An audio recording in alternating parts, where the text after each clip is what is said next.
Hi everybody, my name is Jeremy Siskind. I'm the author of Playing Solo Jazz Piano and Jazz Piano Fundamentals Book 2, but also Book 1 and 3, but this is Book 2, and the Solo Standards for Piano series, available at Amazon, but if you want a signed copy, you can get one at jeremysiskind.com. That's jeremysiskind.com for my Spanish watchers. And mostly when I'm teaching here, I'm teaching lessons that I've taught before. This is a lesson I've never taught before, but it was something I was thinking about when I was playing a gig last night. And I was spending a lot of time comping, which, if you're going to be a professional pianist, that's something you're going to spend a lot of time doing. And I was thinking about all of the different mindsets that I'm in while I'm comping. And it's almost, for me, like I'm playing all these different games. You're sitting there, you're comping behind a soloist. And what's the game that you're playing at any one point? Now, I know for some of you more beginning and early intermediate musicians, you might think, well, game, it takes all my brain power to come up with a voicing and to just keep the form and play in rhythm. And that's okay if that's where you're at. You can watch this video and file it away for later, or you can skip this one. You don't have to wait for my permission to skip the video. But I just thought it was interesting to talk about some of the different ways that I'm thinking when I'm comping behind a soloist in a band setting. And so let's start by comping in a blues. I'll play an F blues.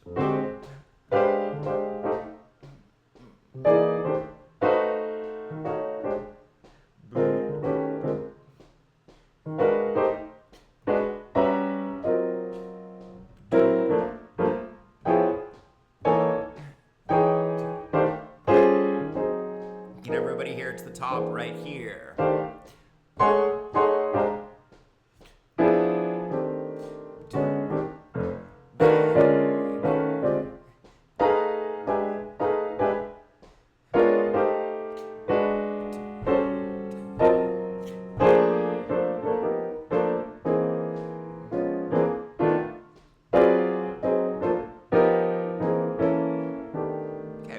So let's say, you're at one of those classic jam sessions, there's 20 horn players lined up, and here you are just comping behind them. What are some of the comping games or mindsets that you're going to want to get into? So first one that I would suggest is comp plus wandering ears.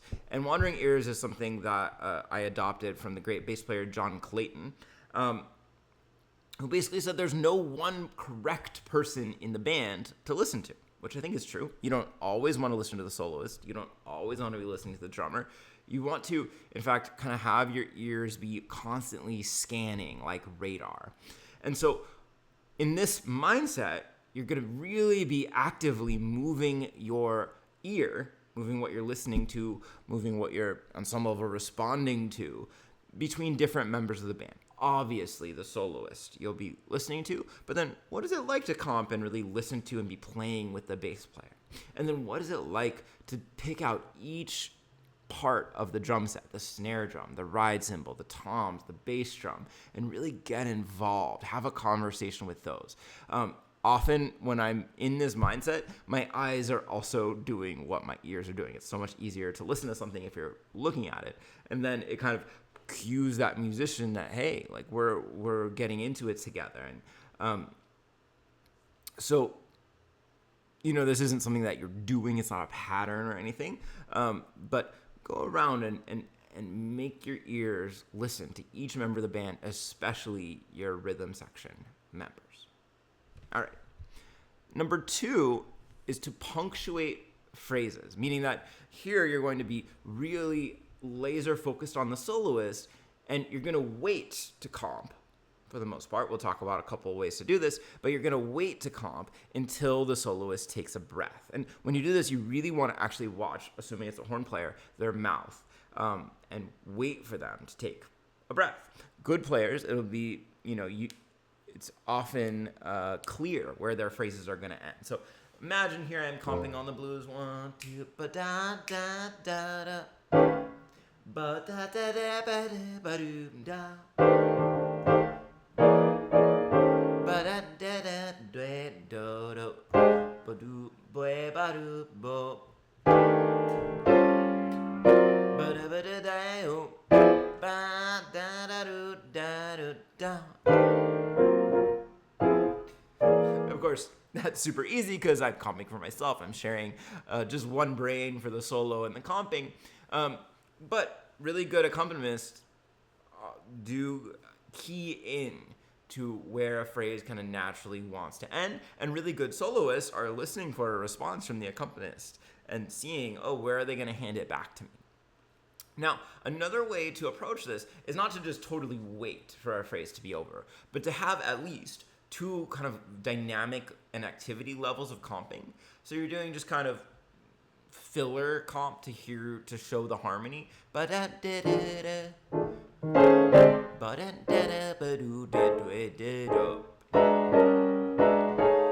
Right, and then when it's that time for you to chime in at the end of the phrase, then you play a little louder, maybe you go higher in the register, almost like, you're becoming a big band in that moment. You're going from piano to like big band exchanges. Let's listen to how that might sound.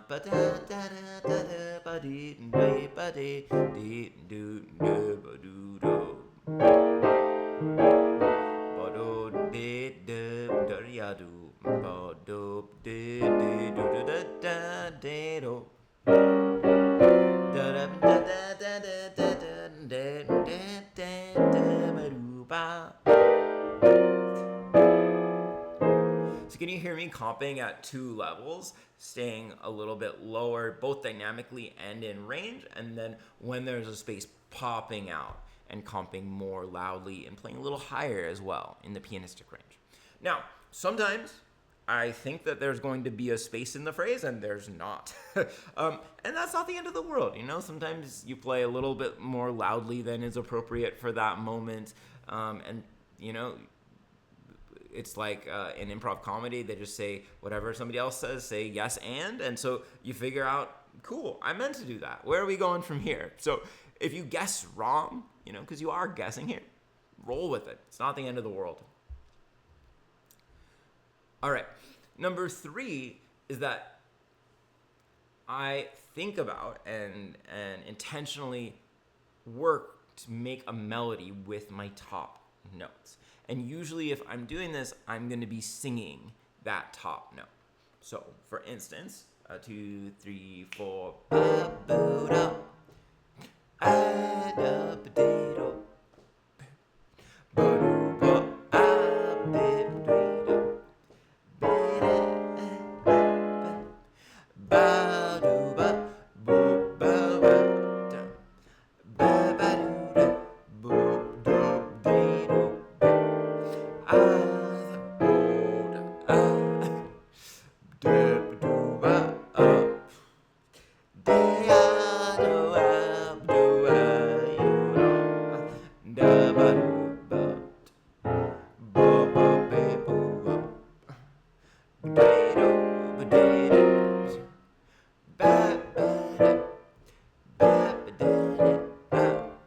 Right, so I'm singing that top note. I'm not really repeating the same exact voicing or melody note multiple times. I'm usually trying to keep things moving. And I'm not making complex, dense melodies, right? It's still really about the groove. But, now there's kind of like a main melody going on in the solo and like a counter melody, almost like there's a background in a big band, a concept that we'll return to. But when I'm thinking about a melody, it means that I'm playing with a lot of intention. And whether or not, that melody is fitting exactly with the soloist, it's conveying intention that's going to help the band overall have a sense of intention and purpose. Now, there's a lot to be said about how to adjust your voicings so you're making a melody, and that could be the subject of a whole course, much less more videos. But let's just run through a few ways here. So we could, for instance, take a note off the top of our voicing. So I'm going, I'm just letting go of that top finger. I could move modally up or down, moving that shape in a mode. I could use some drop 2 voicings to make a melody. And then I can just change what color tones I have on top of my voicing. I can double notes from below if it's serving the point to make a melody. I could also sidestep. I can move things by a half step. I could switch from a type A to a type B in order to complement the melody.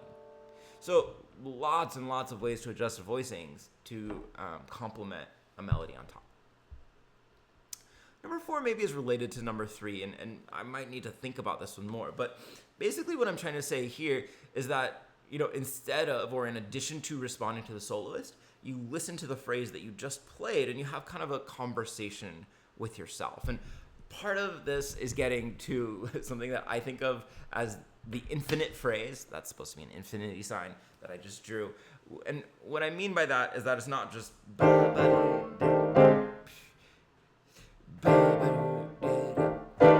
I'm really cutting off each phrase, but I'm kind of thinking about, well, I don't want there to be a clear ending. What if it doesn't match the phrasing elsewhere? What I want to do is kind of keep that going. I want to respond to the thing that just happened in a way that just pushes things along. So I'm going to do my best to demonstrate. This is a bit of an abstract concept, I will admit.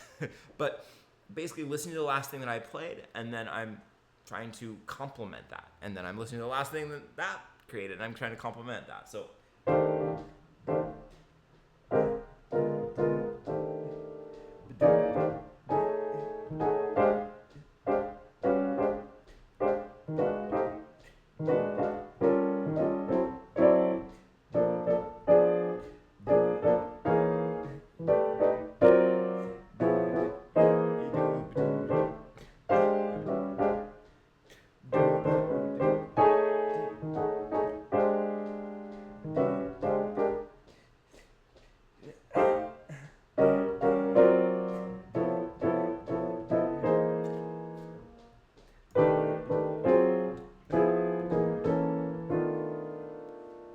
So there's this kind of focus on a through line, sometimes developing motifs, sometimes repeating myself, but always making sure that, my part has a flow.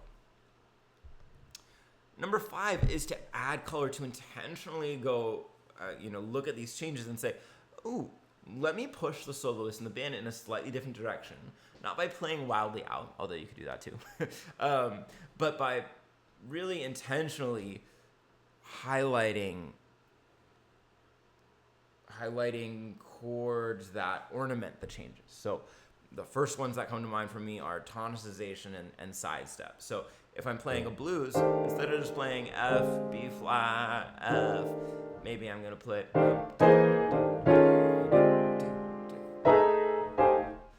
I'm going to play the 5, F, C7 back to F, F altered B flat. That might be a lot to stick in that short period, but G7, C7, F.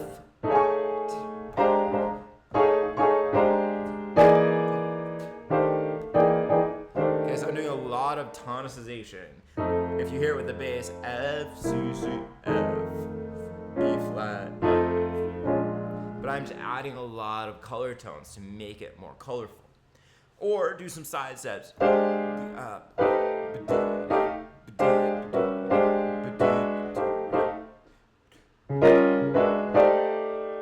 right, hear the double side step. So, here the game that I'm playing is creating motion, creating color, adding color. That's not going to totally disrupt the harmony. It's not going to make the soloist lose their place, but it's going to really make it more colorful, interesting, and active. So let's hear a whole chorus like that. What will it sound like? 2, 3, 4.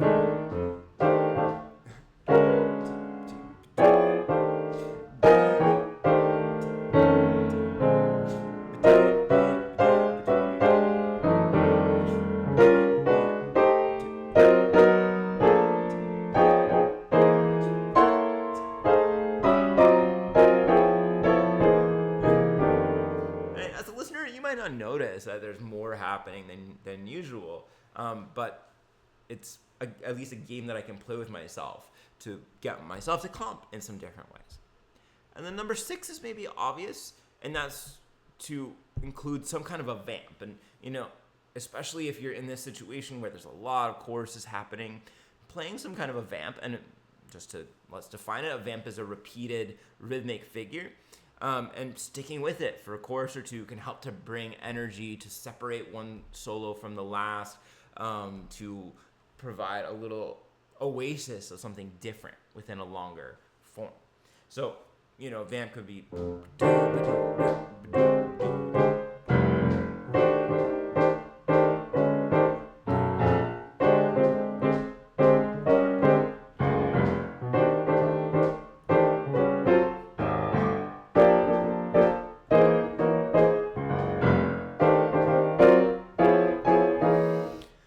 So that's a nice 2-bar vamp. That's probably going to be the most typical length for a vamp. And usually when I start doing that kind of thing, drummers start looking at me, smiling, interacting, creating something that then just grows in energy. Let's do one more vamp.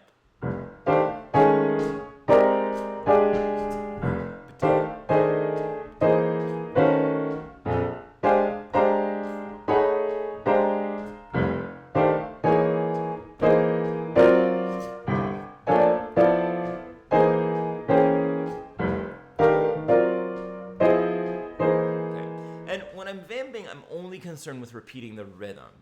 The chords, the top note, that can totally just change from chord to chord, from measure to measure, from repetition to repetition. All right, so these are the 6 comping games or comping mindsets that I came up with. I hope that helps you maybe conceptualize what you might actually be thinking about while you're comping and how you could interact with the band. There's no right answers here. There's no single right way to comp, but you might find that you have, that you play better when you are using the wandering ears trick or when you're thinking about a melody. I know that I've had those experiences. Hey, thank you for watching, everybody. I appreciate you very much. And if you like this video, you probably would like Jazz Piano Fundamentals Book 2 or Book 3, which is about modal and modern jazz. You might want to check those out. And if you watched this entire video, why don't you say something about infinity and forever? Say something nice and deep so we can learn from you. All right, thank you. Bye-bye.